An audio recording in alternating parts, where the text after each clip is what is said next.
Beginning. The girl who smiled at fear. The galaxy had catalogued more than 30,000 sentient species, yet none were as confusing to the Dominion Council as the new arrival from a small, barely industrial blue world in an uncharted arm of the outer spiral. They had expected the humans to be primitive. They had expected them to be anxious, overwhelmed, deferential. Instead, they got Alexis Ward. She stood barely 170 centimeters tall, wrapped in a smooth black environment suit with matte armor plating that looked nothing like Dominion biosteel. Her hair was tied in a loose tail. Her hands were at her sides. She looked tired, as though someone had dragged her out of bed far too early. But what unsettled the council most wasn't her posture. It was that she kept smiling. Not an aggressive smile. Not a diplomatic one. A small, very human smirk, casual, amused, like she was watching a slow comedy unfold. The Dominion's high speaker, a towering insectoid known as a Cthari, tilted its head. Human Alexis Ward, it buzzed. You stand before the Dominion Council to explain the incident at the Frontier Research Station. 3 of our elite species claim you used unwarranted lethal force. How do you plead? Alexis shrugged. Self-defense. Explain, the speaker demanded. She smiled wider, and 10 council guards unconsciously stepped back. Your elite species tried to dissect me, she said softly. While I was awake. A ripple of unease spread through the chamber. The Cthari clicked its mandibles. Clarify, human.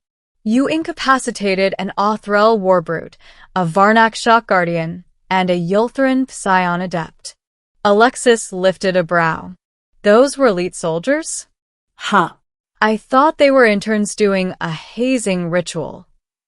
The council chamber erupted in insulted hisses and booming roars. But Alexis? She just kept smiling. The middle, an experiment in understanding one. The biological paradox. The Dominion brought her to the station because they wanted to understand her species' biological anomaly.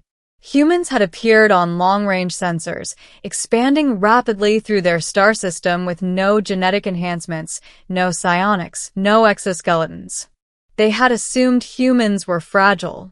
Then Alexis survived things she shouldn't have. Heat. Cold.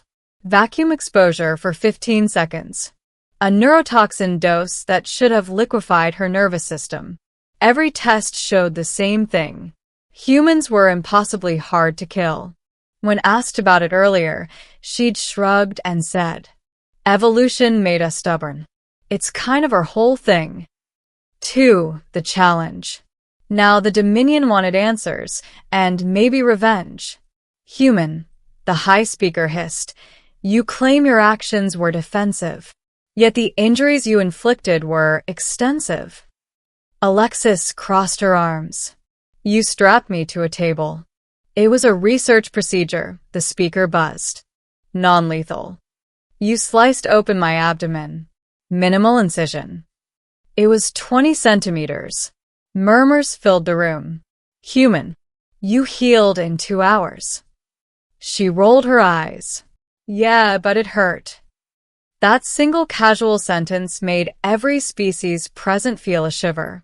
The Othrel warbrutes were infamous predators capable of tearing through armored hulls. The Varnak shock guardians had muscle density that could crush bones with casual steps. The Yulthran psions could snap minds like twigs. Yet this human talked about pain the way someone might complain about stubbing a toe. 3. The test the council regretted. To measure her threat level, the Dominion arranged a live demonstration. In a sealed arena, she stood alone as 3 elite champions entered, one from each species she had supposedly assaulted. 100,000 Dominion citizens watched remotely. They expected to see a primitive mammal tremble. Instead, Alexis flexed her neck and muttered, "Okay, round 2. Let's get this over with." The Othrel charged first, a mountain of living armor. She sidestepped casually. It hit the wall hard enough to crater it. Then the Varnak unleashed its thundercharge. She ducked. It smashed headfirst into the Othrel, breaking 3 of its tusks. The Yelthran Psion tried to crush her mind. Alexis turned, annoyed. Stop that. It tickles. Then she walked straight through the psychic wave, grabbed the Yelthran by its tendrils, and tapped it lightly on the forehead. It collapsed unconscious. The arena went utterly silent. Alexis dusted off her hands. Are we done? The entire Dominion reevaluated humanity in that moment. Not prey, not primitive, not harmless. Apex. Not because she was the strongest fighter, but because she fought like someone who had spent a lifetime wrestling with danger and laughing through it. 4. The smile. High Speaker Kthari watched the footage 10 times. Humans shouldn't have been capable of such things. Their gravity world was too mild. Their atmosphere too breathable. Their predators too small. What had shaped them?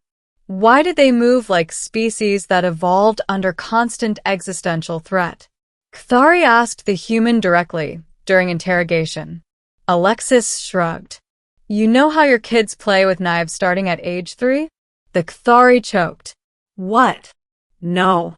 That is dangerous. Alexis's smile returned. Yeah. Our whole species is built on dangerous. You grow with predators the size of houses, weather that tries to kill you twice a day, and diseases that enjoy vacationing inside our organs. The chamber fell into stunned silence. Then, with a casual tone that would haunt the Dominion for decades, she added, and honestly, we got bored and made worse things ourselves. That was the moment the galaxy decided humans were insane. But it wasn't the moment they realized humans were apex predators. That came later. The escalation. A crisis reveals the truth one. The Karth Dominion crisis.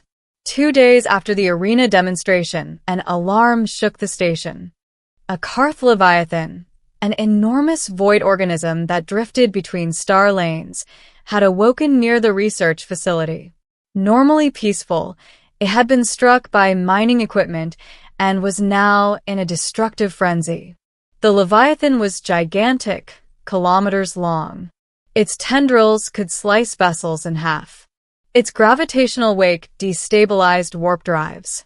And it was heading straight for the station. Evacuation began instantly. The Dominion guards herded citizens. Scientists fled. Children cried. Alexis moved against the flow. Where are you going? A guard shouted. To help. You cannot fight a Leviathan. That is madness. She flashed a grin. You haven't seen my species on a Monday morning. Without waiting for permission, she sprinted to the docking bay and hijacked one of the Dominion's sleek interceptor craft. 2. The impossible maneuver. The Leviathan roared through space like a living storm. Alexis piloted the interceptor directly into its path. Dominion commanders screamed at her through the comms. Human, evacuate immediately. You cannot stop it. She replied with one sentence. I don't need to stop it. I just need to get its attention. She fired flares. She broadcast low-frequency pulses. She shouted at it through the cockpit window like she was yelling at an unruly dog. The Leviathan turned. Focused. Charged. Everyone watching expected to see a human, and the interceptor obliterated. Instead, Alexis did something no Dominion pilot had ever attempted. She got out of the craft. Maglocked to the hull, armored suit pressurized, she stood facing the approaching monstrosity with her hands on her hips. Then she smiled. The Leviathan hesitated. Millions watching the broadcast later debated why. Some said it recognized a predator. Some said it sensed her iron will. Some said it simply had no idea What kind of creature dared grin at something capable of swallowing cities? Whatever the reason, it slowed just enough for Alexis to leap off the hull and grab a tendril.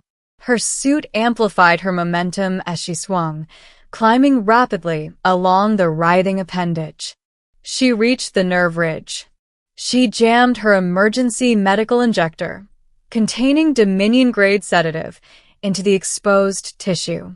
It took 3 injectors, but the Leviathan slumped, drifting into deep unconsciousness. Alexis wrote it down like someone finishing a casual amusement park ride. When rescue vessels finally arrived, she stood atop the colossal creature, arms folded, breathing heavily but still smiling. The galaxy went silent. Humans were no longer a curiosity. They were a super predator species wearing polite expressions. The final confrontation, when the galaxy bows won. The Assassin Council. Not everyone was impressed. Some were terrified. Some wanted humans banned from the Dominion before more arrived. The Drath Syndicate, an ancient coalition of covert species, decided to eliminate the human threat before it grew. They sent a multi-species kill team, invisible to scanners, armed with toxins, psionics, and anti-biological weapons. They struck at night. They found Alexis asleep on a couch in her temporary quarters, a half-eaten ration bar on her chest. The first assassin coated her in paralytic mist. Nothing happened. The second tried a psionic mind crush. She snored louder. The third raised a blade to finish her, and her hand snapped up, catching the blade between 2 fingers. Her eyes opened, and she smiled. Everything that followed was a blur even to the assassins. She disarmed them in seconds. She pinned 2 to the ceiling. She threw one so hard it embedded into a wall panel. And then she stopped. "Look," she said. "I'm trying to sleep. Can we do this tomorrow?" The assassins surrendered on the spot. The ending, when the galaxy learned. The Dominion Council convened again, this time with twice as many armed guards, though everyone knew they were symbolic at best. Alexis entered wearing the same tired expression, same casual posture, and the same smile. The High Speaker cleared its throat. Human Alexis Ward. The Council has unanimously agreed. Humanity is to be granted full Dominion membership. Alexis blinked. What? I didn't even apply. You saved a Dominion station, the Speaker continued, neutralized a Leviathan, and defeated a multi-species assassination squad. She shrugged. They woke me up. The Speaker bowed its head, an honor rarely given. Furthermore, we ask that you deliver a message to your species. She raised a brow. What message? That humanity should send more like you. Alexis smirked. Yeah? Why? The Speaker's mandibles clicked nervously. So the galaxy may learn not to provoke your kind further. Silence hung in the chamber. Then Alexis laughed, a warm, human laugh that echoed off the high-vaulted ceilings. Relax, she said. We're not here to conquer anyone. The Speaker sagged in relief. We're just here to explore, she added. Then her smile sharpened. But if you attack us, we will finish things. The entire chamber froze. There was again that smile, that strange human expression that communicated friendliness, curiosity, and absolute danger. The Dominion's analysts would later describe it in a report.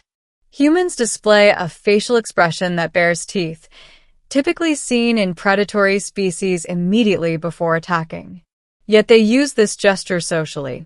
It is advised that the Dominion treat any smiling human as simultaneously friendly and capable of catastrophic violence. The last scene. Later, as she prepared to return to Earth with a diplomatic escort, a young Dominion child approached her. Are all humans like you? It asked nervously. Alexis crouched down. No, she said gently. I'm just one person. The child hesitated. Then why is the galaxy scared? She winked. Because I'm not the strongest human. Not even close. The child's eyes widened. You are not. Alexis stood, stretching calmly. Nah. Humanity hasn't even sent our weird ones yet. That single sentence spread across every star system like wildfire. Newscasts repeated it. Armies dissected it. Politicians panicked. And that night, the Dominion finally recorded in their Universal Threat Database. Homo sapiens. Classification. Apex predator species. Recommended approach. Offer friendship. Avoid hostility. And never, ever misinterpret the smile. Alexis stepped into her shuttle, waved casually to the assembled dignitaries, and disappeared into the stars. Her mission was done. The galaxy had learned.